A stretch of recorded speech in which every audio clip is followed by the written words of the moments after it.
Over the weekend, a lot of people have picked up this army. I'm glad that so many people are using it, and everybody has their own ways of kind of executing it. But in case you guys are trying to follow my version of the army, then I have some tricks using which you can make the most out of this army. And there's a reason these spells I have are the way they are, and I'd like to just take you guys through them. So hopefully this should allow you guys to understand how to make the most out of this army against multiple different base types. So we did pretty well today. One bad mistake because I didn't recall my warden before he got hooked onto hook tower, but that's about it. And yeah, I think I've been updating in my posts that we did. We got a 1 star yesterday, but that's okay. Anyways, I'll take you guys through some examples, and hopefully you guys should understand phase by phase what you should look for each of your heroes and what tricks you can use to try to recover even when things go really, really wrong. Okay, so we're pretty high in legends now. I feel like we are resetting mid 5400s, and we're starting to get like very, very max bases. So we've got a nice spread out double poison on this one. And first things first, we got to look for fireball value. So you have to start viewing the base in terms of the threat it is to your warden walk. And you can see like this is an extremely dense area. It looks like a good area for a fireball. Just getting a simple fireball on this multi-gear tower. But you have to, like, there's two answers to this. You just have to try to view the entire base in terms of which areas of the base have the least resistance to a warden walk. So start viewing the entire base in terms of, okay, my warden will deal with just one defense at a time and will be good to go from over there. So there are honestly two solutions I can see on this base. There's no one correct answer, but I just went for a simpler one. So I felt like I could fireball this area out, and then it's just like one expo at a time over here. I have not deal with both of them simultaneously, and I also have the recall spell to use on my warden, which allows me to reposition him behind the second fire spitter if I feel he's getting too close to either enemy hero. So that's practically the entire bottom half that my warden is capable of grabbing. And as I was saying, you just have to try to view this in terms of one defense at a time, like one major defense at a time. That is all the warden is capable of doing. So you'll see, I even immediately fireball over here. I don't even try to spend any invis to target the monolith. And even if I didn't earthquake the export, it's okay. I'm just trying to quickly get the fireball out of the way and ensure that he's only dealing with one defense at a time. So I really don't have to worry about anything over here. That is all you have to do. Just look for value near the edge of the base all the time. Most of you people who use fireball armies and maybe finding this army like as a new thing on YouTube might feel like, okay, we're used to ice blocks for our fireball and a deeper fireball. You don't need anything like that with this army. So yeah, this is just phase one. Don't look for any value deep into the base. Like, don't try to get the clan castle out. Don't do anything weird. Just look for some. Just start viewing the base in terms of what can I do such that my warden has to deal with only one defense at a time. Now, as well as the position that I recall him to. So you'll notice, like after I get this fire spitter out of the way, I can probably just recall him down to the other fire spitter. I can forget about him for like literally 20 seconds because the next threat is the enemy queen and the ricochet cannon. And that's literally, there's so many things out over here for me to worry about. That rather the warden has to like kind of clear up before he goes into that worrisome position. So as a natural funnel point now, you can see my warden has finished doing what he wants to do. Now it's a question about which hero we want to use to complete going on from where my warden has established a funnel. So I've chosen my royal champion over here just because the enemy royal champion is over here. It's pretty much very deep value inside over here. And I could also use my queen, send a log launcher over here. It's completely up to you. But I just felt like there's only 3 more heroes left. So it's a royal champion, the queen, and the king. So I just felt like I can drive an angle log launcher like this from the expo scatter shot to the town hall, and I could immediately throw in my yetis with the king over here. My queen will also be in a position where she survives long enough to help clear out the clan castle, minion prince, whatever. So that's all. I'm just kind of multitasking over here because it's not really stressful. I've shown just 2 Yetis over here to kind of handle that initial tanking. And here's the second tip. As soon as you have started your royal champion and queen, you don't have to pay any attention to them. All you have to do is just worry about the king. Pretty simple so far. Yeah, the third earthquake in this army, it's to kind of run over the area the giant arrow runs over. The giant arrow plus your log launcher, I should say. So that just allows you to spend like 1 or 2 less logs to get the value. And yeah, we've already recalled our warden away from the entire thing. That's, I guess, another tip. We don't want our warden to be anywhere close to the hero. So notice how I've planned this out such that my warden is extremely unlikely to meet with my, I guess I should say king now, because he is the one who will kind of traverse around the corner like this. I'm expecting my queen and royal champion to slowly die out towards the core. So by the time my king and warden, like king, even if he survives, and my warden converge together on this left edge of the base, it'll be too late for it to be like a bad pull of the warden, I should say, because most of the base will already be down by then.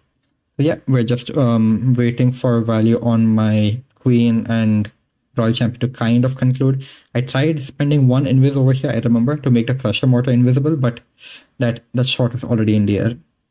Anyways, literally, we've completely dumped everything, and we don't have to worry about anything anymore. Like I just recalled my warden, and he hasn't even reached the enemy queen and ricochet cannon by now, and literally everything else is already deployed. It was such quick destruction of the entire base, and now finally we pop the king's ability. Literally, it doesn't matter. I'm just going to use my rage over here, and there's like nothing left on the base that can really do anything to us. Yeah. So just for the sake of time, I revived my royal champion on the far end as well. She usually picks up nicely to handle like the core like this, and it's pretty simple from over there. So yeah, that's I guess maybe some tips to cover for the warden is just try viewing the base in terms of survivability, where he just has to go. He has to just go and handle one defense at a time. He has one rage spell, so just plan it such that if he has any troublesome areas that he has to deal with, you can handle it such that you don't have to worry about multitasking too much. For example, over here, it was at the very end of the raid, the enemy queen and the ricochet cannon. That's the only plan I had for the rage on the warden, and I knew that I didn't have to multitask at all. After that, it's just a matter of choosing between your queen and royal champion to complete what your warden has done for the fireball, and just going through with it. So I'll just show you guys some other examples, and there's some other pain points I want to focus on. Many people have complained about time fails as well. So let's just move on. Okay, now here's the next base. I want to point out some tips to help you guys understand how you can maybe avoid some time fails and make things like just overall help yourself to clean up a bit. And it's the tip I'm going to give is regarding how you use your furnaces. You don't have to always drop your furnaces when you're starting your warden walk. You'll notice I maybe spend 1 or 2 usually. So for example, on this base, I'm going for a fireball on the fire spitter. I'm going to spend 1 invis to do so because I don't know, I don't even remember.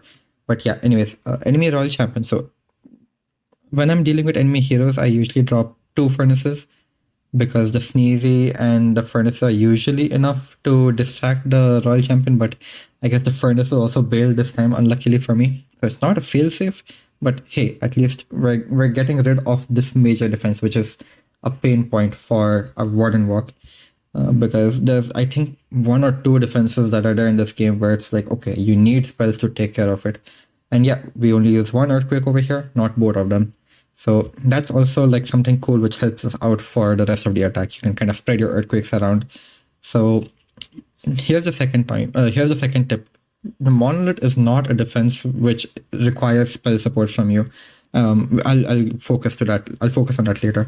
Yeah, the monolith is not one of the defenses that requires spell support on your warden. So you can actually keep warden walking into the monolith for free. All you have to do is just ensure that there's no other defenses on him. He can actually 1v1 it, and then you can consider recalling him because it's like X-bow plus town hall, blah blah blah. It's too much of a hassle. Anyways, now you'll see I'm not trying to clear out these defenses over here. I'm more or less approaching the area that the warden has left up. I'm not looking for a perfect starting point, and that is the beauty of this attack. You can more or less erase those areas left on the base. It's okay if you leave like one or two defenses up here and there. And you can see I'm spreading my earthquakes through the core of the base to weaken it up because my super Yeti will come down later. Now, I'm not sure if I've explicitly mentioned this, but I sprinkle maybe 1 to 2 Yetis. You can see there's 6 Yetis in this army. I've used 2 of them. And yeah, one ice cone usually in front of my queen to help tank a little bit for the giant. So that's about it. You can see log launcher is going to go in. It's going to get a good amount of value. That Rico cannon will go down. The superiorities will help in the core. And yeah, for the royal champion, this is a very, very crucial thing I forgot to mention. On some bases, you'll be tempted to send her into an area, but never ever send her into an area if the enemy king is located over there.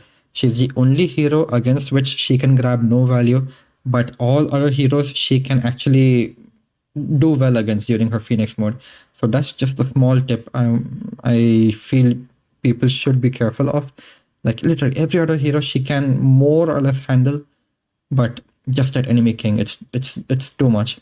So over here, I didn't really place all of them simultaneously, and the reason I did that is just because I was establishing a funnel over here to allow my kings and yetis to go inside. So just a small thing, which is why I didn't really multitask too much, and you'll see there's no real need. And you'll also notice I've pretty much recalled my warden at this point in time and placed him into a much safer area. So you can see just one major defense at a time. I don't have to deal with the fire splitter, not the town hall, nothing. I don't have to worry about any of it. And that's about it. The base pretty much just crumbles apart. And you should save more furnaces for after you recall your warden rather than before you recall your warden. It just helps with overall cleanup and dealing with enemy heroes that may be left at the end of the base. And yeah, because I go for very cheap fireballs, I still have 3 or maybe even all 4 of my invisibles left to help with the Royal Champion charge, but it's not really needed too much on this one. So I was like, whatever, it doesn't matter. So yeah, that's just another triple. Yeah, let's just go for more base styles and hopefully it accumulates enough tips of how I handle them that makes sense to help you guys improve with this army. All right, now here's the next base. Okay, cool. I think I remember what I did. Usually, this is also something I want to mention. Sometimes you'll see a crusher mortar inside the rage tower. So try to use your fireball such that you can erase the crusher mortar in that rage tower. The Giga Bomb is lower priority than that, but if the crusher mortar is outside the rage tower, then just go for a fireball in the Giga Bomb area. And definitely it helps that it's ricochet cannons that we're erasing. So 2 ricochet cannons that we're erasing over here. Super helpful. And not only that, but again, remember the tip of you don't have to recall your warden unless there's like damage on him. And because we go for these cheaper fireballs, like literally I can just fireball right now. As simple as that. He is already saved. There's like nothing on him. So why there's no need to worry about him. It's just one export that lies ahead of him. And I did make a mistake over here. I deployed my headhunter early instead of a balloon. You can see they're adjacent to each other. But yeah, I just deployed a headhunter instead of a balloon. So that's a bit of a pain point for this specific attack later on. But yeah, I'm just going to let him charge for as long as I possibly can because each of these defenses is basically less Royal Champion shots that I have to worry about as I consider doing this. Now, here's the next part of the attack, right? Either we're gonna either use our queen or royal champion starting from over here. Which one do you choose? You might be tempted to say, I want to use a queen. I can just line her up down the middle. She'll go to the monolith, she'll go to the fire spitters, and then my yetis will dump out perfectly over here. But with some experimenting, I've understood that this is the wrong answer. As much as possible, do not go for those line of symmetry log launchers unless these defenses are a little bit deeper in, especially the monolith. Like just look at the range on it. The moment you pop your queen ability, the monolith is going to target your giant. So you do not want to use the log launcher approach straight down the middle. Instead, try to use your warden to either take out the monolith or just at least weaken it. And the correct answer is actually we're going to start with a royal champion over here. Reason for that, we drop a Yeti in front of the royal champion anyway, and that helps tank for the monolith while the royal champion can come in. So yeah, I don't look at this. I don't manage to remove the monolith entirely, but it's sufficiently weakened up. And now I think you guys can guess where I might consider dropping my warden. It's going to be up over here because, as I was saying, we're going to start one hero down over here, which is going to be a royal champion. So the next adjacent hero is going to be our queen from the mortar. And look at this angle log launcher instead. We can get this expo, big fat cannon, maybe even this multi-archer tower. And most importantly, once we open this intersection, our super Yeti will dump out in this raged compartment and our king can clean the rest from out over here. So literally, RC, queen, king, something like that. Yeah. So now these guys will handle the entire right side of the base. I've placed my warden on the left. Just one furnace behind him now. You see I've already pre-placed one furnace over here just because there's no big defenses. It's convenient cleanup plus funnel to ensure that my king stays in this core area more or less. And as I was saying, my royal champion has barely taken any damage from the monolith. This Yeti has done most of the tanking because we've already weakened up the monolith and our giant is fully safe now. So yeah, our queen is fully ready to go. Giant also will get some tanking with the help of these Yetis, and our royal champion with her phoenix mode will be the one to take care of the clan castle. So you really can't ask for anything better than this. Like, she's literally in the core and she's going to handle the CC for you for free. You just have to drop a poison spell, and none of the rest of your heroes are going to have to worry about any of it. And as I was saying, we busted open this intersection with the log launcher as well. So our super Yeti, rather our super Valk and super Yeti are going to get some good value. And you can see our king, like, I'm going to be able to use his ability right now, already clear out most of that. So there's practically nothing left in the compartment. And the super Valk, super Yeti are going to just grab their own crazy value. Now here's the bad part of what I was talking about. Like, if I had my headhunter, I could have just used it on the enemy king, enemy minion prince, but that's not an option. So I had to use my rage over here. That's just a bit of a sad point. And so I end up losing my warning to the enemy king over here. Otherwise, I swear, if I just had the headhunter, it would have been a simple drop that I had to do right now. But it's okay. Like, we still have a royal champion to get rid of what, like these 1 HP buildings, and then the town hall, which our king can also go and grab. So it's really not much of a problem. And now here's where the lazy fireball really comes in, because we don't spend any or minimal invis spells on the fireball. A royal champion can just easily clean up the last few defenses on the base, no problem. And there's a 3-star again. So quite a few interesting tricks over there. You'll once again notice I don't spare more than like 2 furnaces on wherever my warden is. In fact, when I'm starting him, if it's not necessary, then I don't use it at all, because it's a lazy fireball. I'm looking for value pretty much almost exactly where I'm placing him. Maybe I'll clear some buildings for a bit, but it's not time sensitive if you hold on to your furnaces.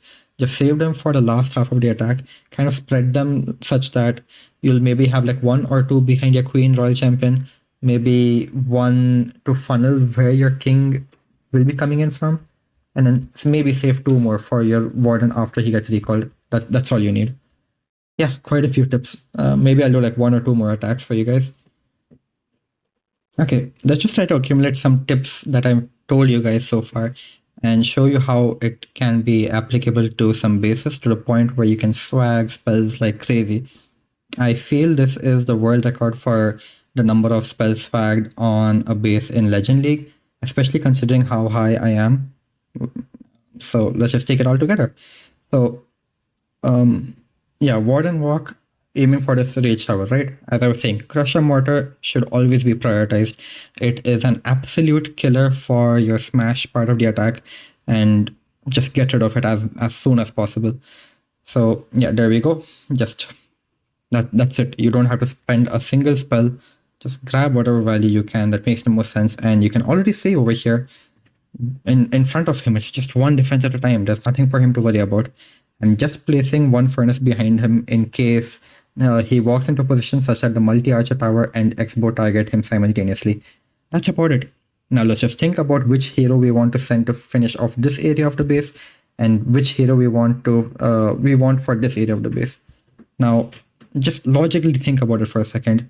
If I use my queen in this area, Sure, she can maybe round about over here, and my Yetis will probably, my Super Yeti and Super Valk will probably be able to handle this area. But if I use my Royal Champion over here instead, everything is already kind of weakened up. Or okay, never mind, they're not weakened up. The Builder Hut has healed them all. But what I'm doing is I'm depositing my Royal Champion straight into the enemy Minion Prince as well as the enemy Clan Castle. So that's pretty good stuff. And if I kind of multitask the damage, I don't know what the right word would be over here, but basically damage this area using the Queen's Arrow and the Log Launcher at the same time, it is a guaranteed quick kill for this monolith. And I can do it at an angle that favors the killing of the left side a little bit faster. So maybe my queen can shoot an arrow like this and Log Launcher from there. A bit of an angle is really cool so that you get more defensive than just one monolith over here. And remember, it's the logs that you want to deal the damage. It's not really the Super Yetis and the Super Valk. They are meant to come out and be dumped later on into the base. So you can see. One more cool thing. I don't immediately pop my Royal Champion ability. I'm waiting for his defense to go down, and then I pop it. Save your spears. Remember, just try to get rid of as many defenses as you can from as far as you can. So save your spears if needed. The Yeti is just a mini golem to help also dump out Yeti mites while tanking. So it's just a skeleton spell. Like look at these Yeti mites, right? As these Yetis get damaged, they will shoot these Yeti mites into the base for you. So it's like literally a skeleton spell in front of your Royal Champion that's targeting the defense, which is exactly what she is also going for. This is why I personally believe normal Yetis are better than Yeti mites. If they get sprung, it's totally okay. You have a huge skeleton spell in front of you, and I'm sure it'll help out your rocket spear one way or the other. And yeah, I'm just going back and showing like, hey, this is literally how I'd be attacking. Okay, looks like my warden is safe. It is still one defense all the way until this X-bow. I don't have to worry about him at all, literally. So I can forget about him actually for the next, I guess, 30, 40 seconds because there's some gold storage over here as well. I'm not even placing any furnaces behind him anymore because he doesn't need them. So yeah, that's about it. The Ice Golem froze the Minion Prince and the rocket balloons. So I would say pretty cool. Yeah, the Clan Castle came for my Log Launcher instead of my Royal Champion. Bit of a bad timing on things, I guess, but it's okay. We instead use some furnaces to funnel the king because my warden doesn't need them, and we still funnel fail. Of course, we still funnel fail. But yeah, anyways, Royal Champion with our Phoenix mode will weaken up the Town Hall, the Log Launcher. Just because we're parallelizing the damage between the Log Launcher and the Royal Champion, these guys are going to take out the Town Hall for me. And now, like it just comes together so well. So I'm going to backtrack a bit, right? Like, okay, we've covered the Royal Champion and the Queen, and we've tried to funnel our king into the Rage Tower so that, like, look, like imagine if my king was in the place of these Yetis. After I took out these two buildings, if I popped his ability, oh my god, his ability would erase the score. But sometimes you fail. Sometimes he walks out. Sometimes the enemy hero is awkwardly standing over here and he decides to walk out, and there's nothing we can do about it. Except here's the final trick I want to show you guys. I've covered it in a previous video, but just use an invis spell and you can still damage up the entire rage core just like this. Like you honestly don't need anything more. And like the Yetis that you drop with your king, they're gonna come back and clutch for you again over here. Literally. Like that's the whole point. Like the king's spiky ball doesn't one-shot all defenses, but he erases most lighter ones, and even the heavier ones, your Yetis come in and clutch for you. Like you just need a few more Yeti mites to get that final kill on those defenses, and they do that for you. Like look, there's no other heroes that really came in over here. I guess only my queen, but technically it was just my king that erased the rage compartment with some Yetis, just because the Yeti mites are that capable of defense targeting, the nature of being defense targeting. And as I said, my warden only had to deal with one major defense at a time. Look at the number of spells I have left at the end of this raid. I have 9 spells left over. This is Legends difficulty. Like, come on, man. Like, I don't know. Like, if you just follow through those small things that give your heroes more value, it's all good. You don't have to use an ice block to get a crazy fireball on the rage tower. Just think in this new paradigm. Like, just look at the base in terms of, okay, just one defense at a time my warden has to deal with. I'm good to go. If that's not the case, it's okay. I'm just going to recall my warden and place him in a different position where he has only one defense at a time. And then I can just use my queen, royal champion, king exactly according to the tips I've shown you, and you can swag some spells. You need your spells if things go slightly wrong, or I don't know, things go slightly wrong, I guess. But that's about it. Literally 9 spells swag. Let's just move on. Okay, I'll keep this one as the last base, and maybe you guys can also take this as a mini pop quiz. So, okay, let's just try to cover things one at a time. There's a few good fireball locations I personally feel that are there on this base. One is this multi-inferno tower, and one is the monolith itself. But I feel like the monolith is better value because it's literally right behind the town hall, and that could be painful because remember, I want my warden to stay away from where the rest of my army is coming from. So if I cannot, basically, if I choose to fireball this area and then redeploy my warden back over here, I just feel like I could very easily lose track of my warden and lose him because it's just very high risk factor. So what I instead decided to do is I just decided to fireball the monolith out. That's about it. So that's the starting point. And let's just get going from over there. So we deploy him over there. Remember, monolith one-on-one, he can handle the damage. It's no big deal. Also notice how for such empty areas, I start with one balloon and wait for a second because some people keep like Tesla farms and it's just nasty. Like it can actually kill your warden if you deploy him first and then you deploy the balloon. Anyways, this is too much of damage for my warden to deal with. I have not placed any furnaces, so I can't even distract the heroes. It's too late for me to do so. So we'll just keep him right beside where he used his fireball. This is an okay trajectory for him to handle. And if I use 2 furnaces behind him now, you can already see I've placed them. I should be able to distract the enemy heroes to the point where I might not even need a headhunter to kill them. So we've gone ahead and done just that. 2 furnaces, and that's all. Now, I'm banking on my Royal Champion to more or less go into Phoenix mode in this area of the base and not any further. So she should not reach anywhere near my Warden, also because of the enemy Royal Champion itself as well. We've given her 2 Yetis as mini golems, and remember, these are all approximate areas of the base that you have to target. So I'm not going to necessarily go for a super angle log launcher. These defenses are way inside the base. So you'll see I place my queen straight down the middle, and I do this extra trick. Sometimes there's no building over here that you can shoot her arrow on, so just let her clear them out like that. That's all you have to do. Just let her clear them out and let her target that building that is slightly deeper inside, such that she can actually get the angle for the log launcher straight down the middle. So once again, Yeti is straight beside the queen, away from where the Royal Champion came in, and the only reason I'm doing this is so that I can just allow my Royal Champion to revive. I can revive my Royal Champion and bring her back up to finish these last few defenses that are even left. But besides, my Super Valk and Super Yeti can already grab a good chunk of whatever is even left. And we should have our King, Yetis, blah, blah, blah, more or less help out over here. Now, this time he's walked into the base. But I don't remember. I think I still use an invis spell over here because I feel like the ball can go outside, right? So even though he's in the core, right? Look, one invis spell and redirect the ball towards the core a little bit. It helps you out so much because like the X-Bow, Fire Spitters, Infernos, these are examples of defenses you can actually one-shot. So might as well make the most of it. And there we have it. Like my warden is also safely handling the clan castle all by himself. And there's not really any big threats left in the core of this base now. So that's about it. As I said, like 1 furnace behind where the Royal Champion came in as well. Just try to save them. You don't have to use all of them behind your warden. One came down for funneling the king, and this time it worked. And 1 behind my Royal Champion. Just some small things to help spread the furnaces around and help out with cleanup everywhere. So that's about it. I don't really know what else is there for me to explain. It's a relatively simpler army. And it just takes a little bit of getting used to. You don't have an ice block. You need to have a lazy fireball approach. Think of the base in terms of, hey, I want to handle just one thing at a time. To handle enemy heroes with the Warden walk, it's like 2 furnaces.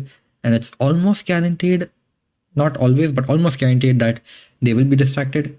But you definitely need to keep an eye on him in these situations. So small things like if the monolith is, I guess I've already covered enough of them, but yeah, just watch out for the monolith if you're going to go for the log launcher value down the line. Usually, it's not the best idea. I would much prefer sending my royal champion instead anyway. But I think I've covered a good few tips. So yeah, if yeah, let me just think. Is there anything else? Invest stick with the king. Queen doesn't always have to be down the middle. Send her a bit to the angle with a log launcher. Royal champion can actually tag out the client castle for you and work well with your log launcher. Warden has to stay away from everybody. I think I've covered a lot of tips. But anyways, if you guys still have any questions, you guys know where to reach me. Okay, that's about it. I'll see you guys later and take care. Peace.